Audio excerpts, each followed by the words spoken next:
Klub rival Persib Bandung, Persija Jakarta, bakal kembali menjadi tim musafir lagi. Setelah sebelumnya, Persija dipastikan akan menggunakan home base Stadion Jakarta International Stadium atau JIS. Namun ternyata jadwal Superliga ada beberapa yang bentrok dengan konser musik di Stadion JIS.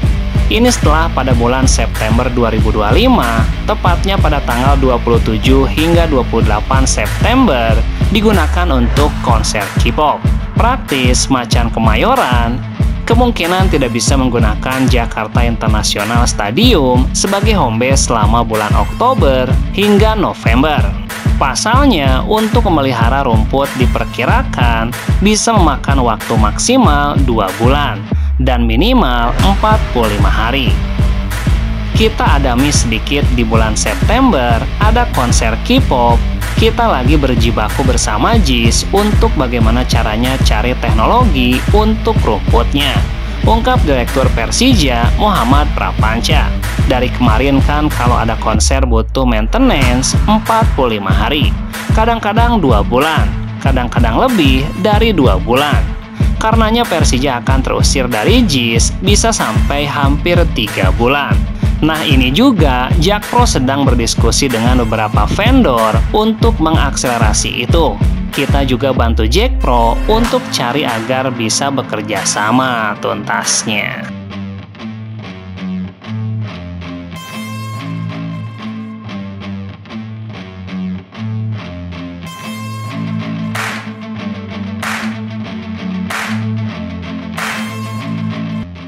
Persib Bandung memulai pemusatan latihan mereka di Thailand dengan agenda padat 2 sesi sekaligus pada hari pertama. Pada pagi harinya para pemain diarahkan untuk berlatih di pusat kebugaran guna menguatkan kondisi fisik. Sementara di sore harinya mereka melanjutkan program latihan di lapangan Windmill Football Club yang terletak di Bangkok.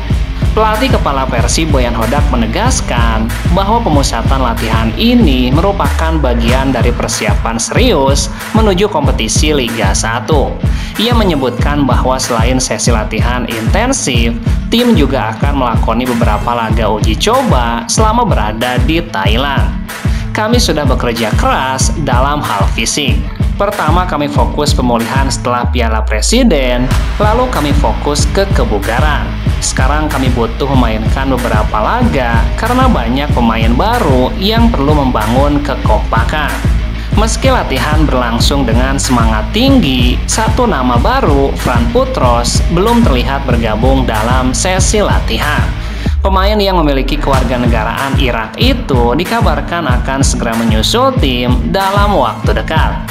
Boyan mengungkapkan, Persib hanya tinggal menunggu kedatangan Fran Putros. Ia dijadwalkan agak terlambat karena bertepatan dengan waktu liburan.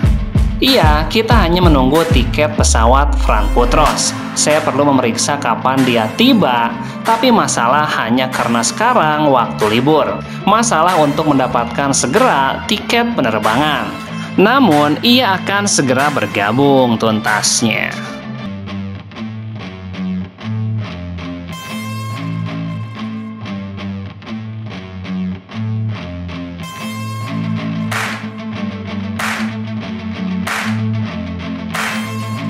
Pemain Persib Bandung didapuk menjadi pemain terbaik di laga Timnas Indonesia U23 menghadapi Filipina. Robby Darwish tidak hanya bermain apik di lini tengah Timnas Indonesia bersama Arkan Kaka dan Tony Firmansyah, namun juga andil besar dalam gol kemenangan skuad Garuda. Lemparan ke dalam yang cukup jauh dilepaskan Robby Darwish di sisi kanan pertahanan Filipina. Bola yang meluncur ke kotak penalti membuat para pemain lawan panik. Jaime Rosquillo yang berupaya menghalau bola lemparan ke dalam dari Robby Darwish dengan sundulannya malah membuat gawang Filipina kebobolan. Gol bunuh diri dari Jaime Rosquillo menjadi satu-satunya gol yang tercipta dalam laga Indonesia menghadapi Filipina. Sementara itu, Robby Darwish mendapatkan penghargaan Man of the Match dalam pertandingan Timnas Indonesia U23 tersebut. Bukan semata-mata karena lemparan ke dalamnya yang berujung gol, tetapi karena performanya memang sepanjang laga cukup baik. Selain itu, Robby Darwish juga terpilih sebagai Most Dynamic Player di laga kontra Filipina. Pemain yang dinilai paling aktif, energik, dan berpengaruh dalam pergerakan tim sepanjang pertandingan tuntasnya.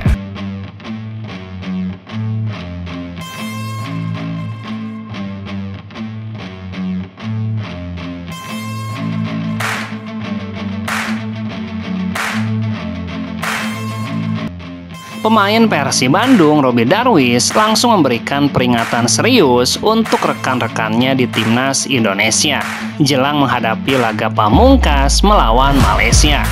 Sebelumnya, gelandang berusia 21 tahun itu dinobatkan sebagai Man of the Match saat Timnas Indonesia mengalahkan Filipina dengan skor 1-0. Bermain di Stadion Utama Gelora Bung Karno, Robby Darwish tampil apik dan berkontribusi besar atas kemenangan Garuda Muda. Berawal dari sebuah lemparan ke dalam spektakuler, pemain muda Persib itu memaksa bek Filipina, Jaime Rosquillo, mencetak gol bunuh diri. Sebelumnya, di laga melawan Brunei, Robby Darwish juga mencatatkan 3 assist saat Garuda menang telak 8-0. Selain rajin memberikan assist, kehadirannya di lini tengah Timnas Indonesia membuat permainan tim asuhan Gerard van den Berg tersebut solid dan stabil sepanjang pertandingan. Robby Darwish pun sangat bersyukur bisa kembali memberikan kontribusi untuk kemenangan Garuda. Alhamdulillah bisa kembali memberikan kontribusi yang positif bagi tim. Tentunya ini bukan hasil dari saya sendiri, ini kerja keras tim. Ini adalah hasil dari kerja keras serta kebersamaan pemain dan semua staf pelatih di sini. Kendati demikian, Robby tidak mau terlena dengan banyaknya sanjungan serta predikat Man of the Match yang ia dapatkan. Ia berjanji akan tetap fokus agar performanya lebih baik lagi. Selain itu, pemain kelahiran Cianjur tersebut mengingatkan rekan timnya agar tidak cepat berpuas diri setelah meraih 2 kemenangan. Jangan cepat berpuas diri karena perjalanannya masih sangat panjang. Terima kasih atas semua dukungan kepada saya. Semoga segala proses yang dijalani saat ini berjalan dengan baik tuntasnya.